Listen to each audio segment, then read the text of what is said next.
damai sejahtera Allah yang melampaui segala akal, hati dan pikiran manusia, itulah kiranya yang memelihara saudara-saudari. Amin.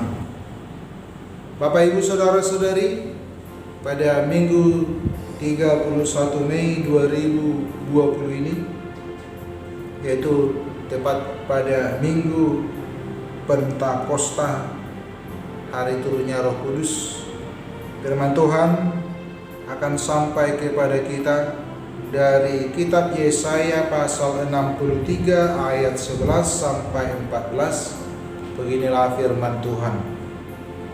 Lalu teringatlah mereka kepada zaman dahulu kala, zaman Musa hambanya itu.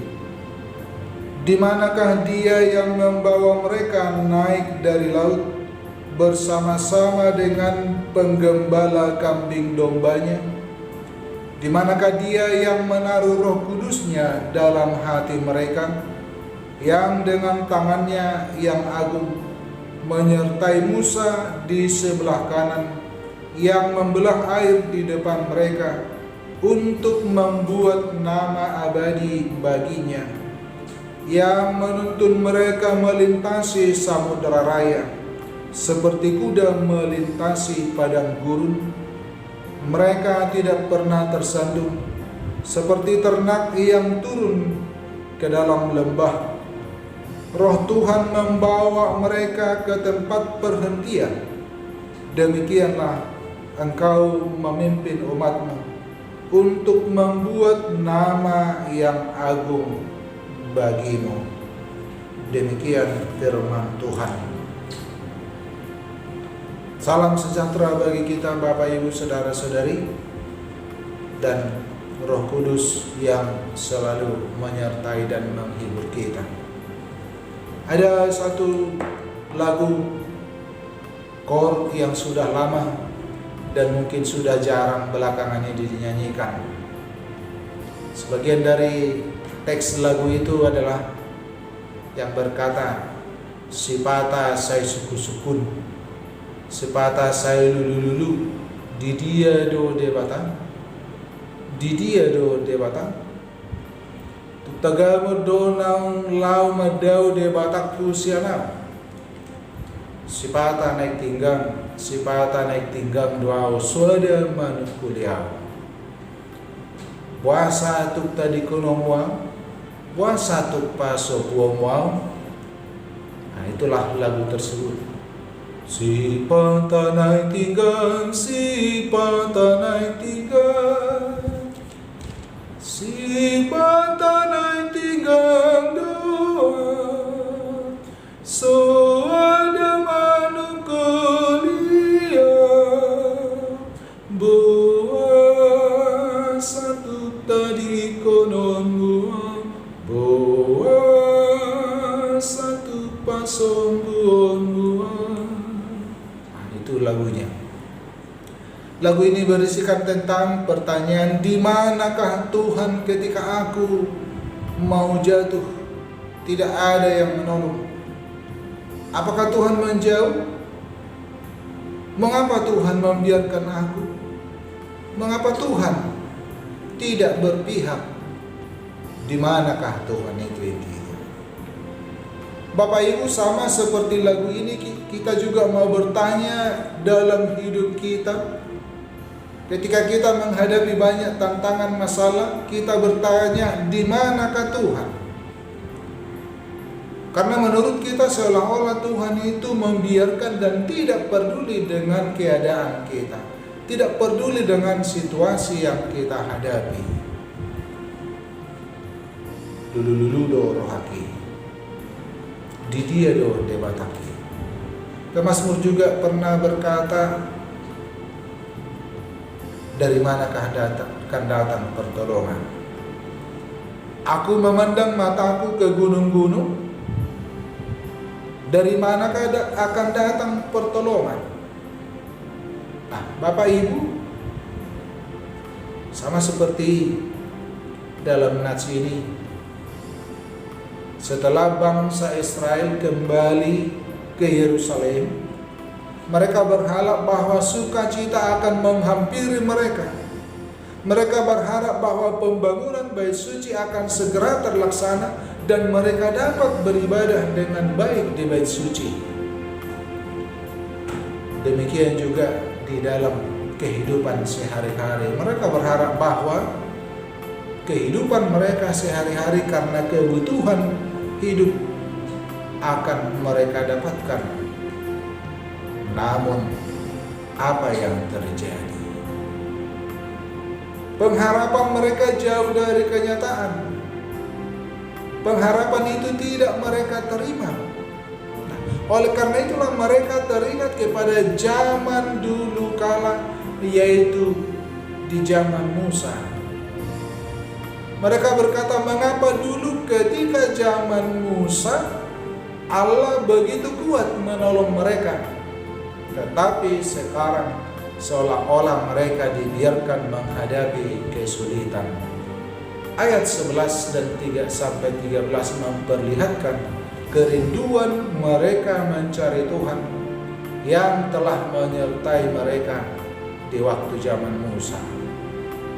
Mereka berkata, di manakah Dia yang membawa mereka naik dari laut bersama-sama dengan penggembala kambing dombanya? Di manakah Dia yang menaruh Roh Kudus-Nya dalam hati mereka, yang dengan tangannya yang agung menyertai Musa di sebelah kanan, yang membelah air di depan mereka untuk membuat nama abadi baginya, yang menuntun mereka melintasi samudera raya seperti kuda melintasi padang gurun. Nah, Bapak Ibu, pernyataan dalam nats inilah sebagai bukti bahwa mereka mengingat penyertaan Tuhan yang luar biasa bagi nenek moyang mereka. Di manakah Tuhan yang dulu menyertai Musa, yang dengan tangannya yang kuat? Itu tidak mereka rasakan pada saat ini karena ketegaran hati mereka. Atak kamon ni bangsoi. Mereka telah memberontak dan mendukakan Roh Kudus sehingga Allah menjadi musuh mereka. Dalam ayat 10 itu dikatakan, tetapi mereka memberontak dan mendukakan Roh Kudus-Nya, maka Ia berubah menjadi musuh mereka dan Ia sendiri berperang melawan mereka. Bangsa Israel sadar dengan dosa mereka sehingga mereka mencari Tuhan dan meminta pertolongannya. Mereka menyadari bahwa hanya Tuhanlah yang mampu melepaskan mereka dari penderitaannya. Bapak, Ibu, Saudara-saudari, Roh Tuhanlah yang membangkitkan dan memimpin kita dalam menjalani hidup ini. Pada ayat 14 dikatakan, Roh Tuhan membawa mereka ke tempat perhentian. Demikianlah engkau menjadi memimpin umatmu untuk membuat nama yang agung bagimu. Bangsa Israel menyadari bahwa Roh Tuhanlah yang membawa mereka. Roh Tuhanlah yang memimpin dan menuntun mereka di dalam perjalanan hidup sampai kepada ketenangan, sampai kepada peristirahatan, artinya sampai kepada akhir hidup dan kehidupan kekal selama-lamanya. Bapak Ibu, melalui nats khotbah pada Minggu Pentakosta ini, yaitu memperingati turunnya Roh Kudus, kita diingatkan.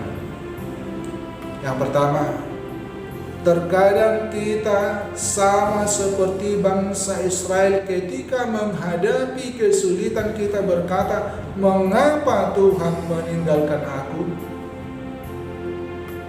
Mengapa Tuhan meninggalkan aku?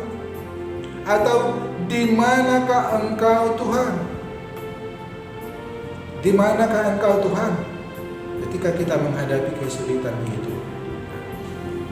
Bapak Ibu, Tuhan tidak pernah meninggalkan orang yang percaya kepadanya. Tuhan tidak pernah meninggalkan orang yang percaya kepadanya, tetapi sebaliknya lah kita yang sering menjauh, bahkan meninggalkan Tuhan. Seperti bangsa Israel itu, Allah menyertai mereka, tetapi mereka menjauh. Maka penyertaan Tuhan itu menjadi tidak ada pada mereka, karena mereka sendiri memang yang menjauh dari Tuhan. Roh Tuhan selalu menyertai setiap orang yang percaya kepadanya. Yang kedua, Bapak Ibu, yang mau kita ambil, kita pegang dari nats ini adalah biarlah Roh Kudus yang membawa hidup kita kepada kehendak Tuhan. Biarlah Roh Kudus yang membawa hidup kita kepada kehendak Tuhan. Dan biarlah Roh Kudus yang membaharui hidup kita kepada pembaharuan dan pertobatan. Pada peristiwa Pentakosta, perubahan yang luar biasa itu terjadi, di mana 3.000 orang lebih menjadi percaya dan memberi diri dibaptis. Setelah Petrus berkhotbah, orang banyak percaya dan memberi diri dibaptis. Pekerjaan Roh Kudus yang luar biasa di sini terjadi, yaitu membawa kepada perubahan dari yang tidak percaya menjadi percaya kepada Tuhan Yesus. Bapak Ibu, setelah peristiwa Pentakosta, terciptalah suatu persekutuan yang indah di antara pengikut Kristus. Kenapa saya katakan persekutuan yang indah di antara pengikut Kristus? Nah, buah dari pekerjaan Roh Kudus itu nampak setelah peristiwa Pentakosta, itu pada jemaat mula-mula. Terciptalah kesatuan di antara mereka. Mereka suka membagi-bagi kepada orang lain. Mereka selalu berkumpul dan tekun berdoa dan beribadah, sehingga menjadi disukai oleh banyak orang. Kisah Rasul 2. Nah, itulah bukti pekerjaan Roh Kudus. Dan itu juga lah bukti orang yang dihinggapi oleh Roh Kudus. Bukan dengan perkataan, bukan dengan dia mampu berkhotbah dengan baik, berdoa dengan tutur kata yang indah, tetapi ada persekutuan, ada kesatuan yang indah. Dia di dalam sukacita mau menolong, berbagi dengan orang lain, dan selalu tekun beribadah dan berdoa kepada Tuhan. Nah, itu satu bukti bahwa orang dihinggapi Roh Kudus. Yang ketiga yang mau kita lihat dari nats ini adalah biarlah Roh yang menuntun hidup kita. Biarlah Roh yang menuntun hidup kita. Karena terkadang kita hadapi kesulitan, tantangan, bahkan pemikiran kita tidak jernih lagi menjalani hidup ini karena banyak tantangan. Tapi biarlah Roh yang menuntun hidup kita. Karena Roh itu memberi hikmat dan pengertian. Memberi hikmat dan pengertian. Dia memberikan nasihat dan keperkasaan, kekuatan. Itu kita baca dalam Yesaya pasal 11 ayat 2, Mika 3 ayat 8. Roh itu juga yang memberikan penghiburan, Yohanes 14 ayat 26. Ketika kita merasakan kesedihan, Roh itu bekerja menghibur kita. Maka ketika kita di dalam kesedihan, di dalam duka cita, mintalah Roh Kudus yang menghibur kita. Roh juga yang memberi hidup. Roma 8 ayat 2. Roh yang memberi hidup. Roh itu juga yang memberi kekuatan, yang memberi kasih, dan yang mengajari supaya kita hidup dalam ketertiban. Nah, Bapak Ibu, itulah bukti-bukti pekerjaan Roh Kudus itu. Rupanya orang yang dihinggapi oleh Roh Kudus, dia akan hidup tertib, dia akan kuat menghadapi segala tantangan cobaan dalam hidupnya. Nah, di zaman sekarang yang masih kita hadapi tantangan dalam kehidupan kita, kesulitan-kesulitan, bukan silih, tetapi selalu ada di dalam kehidupan kita. Mintalah Roh Kudus untuk menguatkan kita. Mintalah Roh Kudus untuk menyertai kita.